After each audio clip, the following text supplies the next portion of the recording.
ఏ లక్ష్మి ఎవరొచ్చారో చూడు. ఏంట్రా సడన్ గా ఊడిపడ్డావు? నాకు హైదరాబాద్ ట్రాన్స్ఫర్ అయిందిరా. ట్రాన్స్ఫర్? విజయవాడ ట్రాన్స్ఫర్ అయిందని ఫోన్ చేసి 4 రోజులు కూడా కాలేదు, ఈలోపు మళ్ళీ ట్రాన్స్ఫర్ ఏంట్రా? కొంపదీసి దోషం తీర్పిచ్చావా? అదేం కాదురా, నేనే ట్రాన్స్ఫర్ చేసుకున్నాను. ఏ అమ్మా లోపలరా, మా అమ్మాయి రంభ. నమస్తే. Oh come on come on baby. ఎప్పుడో చిన్నప్పుడు చూశాను రా. She has grown up, looking beautiful. Thanks uncle, bless me. శీఘ్రమేవ కళ్యాణ ప్రాప్తిరస్తు. ఇందుకేరా నేను ఇక్కడ ట్రాన్స్ఫర్ చేయించుకుంది. ఏమిటి, మీ అమ్మాయిని నేను దీవించడం కోసం నువ్వు హైదరాబాద్ ట్రాన్స్ఫర్ చేయించుకున్నావా? అదొక్కటే కాదు, మీ వాడికి కూడా ఇక్కడ ట్రాన్స్ఫర్ అయింది కదా అని. ఏంట్రా కన్ఫ్యూజ్ చేస్తున్నావు? అసలు విషయం ఏంటో క్లియర్ గా చెప్పు. మా వాడి ట్రాన్స్ఫర్ కి నీ ట్రాన్స్ఫర్ కి నేను దీవించడానికి అసలు లింక్ ఏమిట్రా? అదేంటంటే వివరాలు అది నేను చెప్తాను. ఏం చెల్లెమా, బాగున్నావా? బాగున్నాను అన్నయ్య గారు, మీరెలా ఉన్నారు? బాగానే ఉన్నానమ్మా. అమ్మాయి ఇదిగో మీ పరిచయాలు పరామర్శలు ఆపి నన్ను టెన్షన్ లో పెట్టకుండా వెంటనే లింక్ ఏంటి చెప్పు. ఏం లేదండి, మీ అబ్బాయి గారికి ఈ అమ్మాయి గారు ట్రైన్ లో పరిచయం అయ్యారంట, ఒకళ్ళకొకళ్ళు నచ్చారంట. ఆహా అదా విషయం. అంత ఓవర్ యాక్షన్ వద్దమ్మా, నీ క్యారెక్టర్ డీటెయిల్స్ ఆల్రెడీ అమ్మకు చెప్పేశా. అబ్బో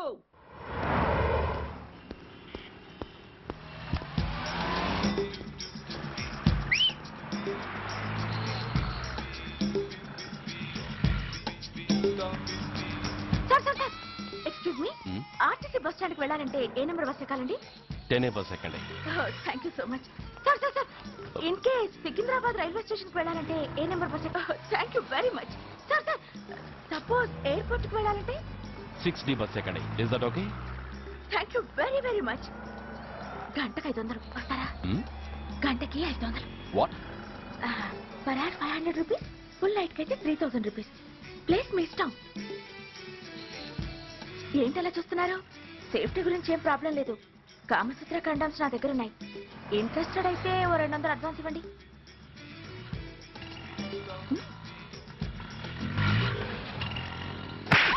ఇది చాలా అన్యాయం సార్. మాది take everything easy programme sir. దాన్ని మీరు ఇంత సీరియస్ గా తీసుకుంటారా sir? Take it easy sir, please sir. అసలు మీ ప్రోగ్రామ్ పర్పస్ ఏంటి? అబ్బే ఏం లేదు సార్, నాలాంటి ఒక అందమైన అమ్మాయి గ్రీన్ సిగ్నల్ ఇస్తే ఎంతమంది మగాళ్ళు టెంప్ట్ కాకుండా నిగ్రహం చూపించగలరో చెప్పటమే ఈ ప్రోగ్రామ్ పర్పస్ సార్. అందుకే వేసిలా నటించాను సార్. Shut up. వేసి డబ్బు కోసం ఒళ్ళమ్ముకునేది కాదు, మానాన్ని మునిపట్టి మీద బిగించి కాలే కడుపుతో పడుకునేదే వేశ్య. తాగుపోతూ మొగుడు కోసమో ఆకలేసే బిడ్డ కోసమో దిక్కులేక పడుకునేదే వేశ్య. మీ గుండెల్లో మానవత్వం అనేది ఏడిస్తే ఇలాంటి వేషాలు మానేసి వాళ్ళ బతుకులను అలా దిగజార్చిన పరిస్థితులేమిటో, వాళ్ళ జీవితాలు వెలుగు చూసే అవకాశం ఏమిటో జనం ఆలోచించేలా చేయండి.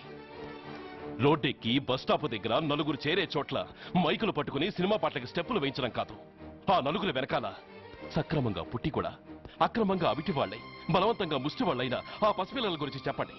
వాళ్ళని బతుకున్న బ్యాంకులు చేసుకుంటున్న ఆ కిరాతకుల గురించి వివరించండి. క్వశ్చన్ పేపర్ లీక్ చేసి విద్యార్థుల భవిష్యత్తుతో 3 ముక్కలాట ఆడుకుంటున్న ఆ లుచ్చాలెవరో, వారి వెనుకున్న దగుర్బాజీలెవరో జనానికి తెలియజెప్పండి. శాంక్షన్ అయినా పెన్షన్లు అందుకోలేని వితంతువుల కడుపు మట్టకి, అర్ధాకలితో గ్రాట్యుటీ కోసం గవర్నమెంట్ ఆఫీసుల చుట్టూ తిరిగే రిటైర్డ్ మాస్టర్ల చేదు అనుభవాలకి కారకులైన వాళ్ళని మీ కెమెరాతో జనం ముందుకు తీసుకురండి.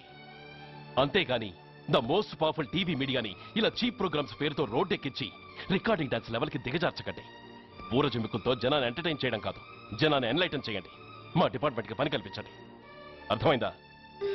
Inspector, yes sir. వీళ్ళ దగ్గర స్టేట్మెంట్ తీసుకుని కెమెరా హ్యాండ్ అవుట్ చేసి వీళ్ళని పంపించేయండి. Okay sir.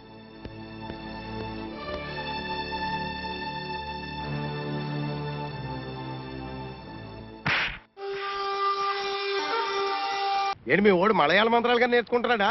మా గురుడు మాట్లాడేది జభాష అంటే రాజభాష.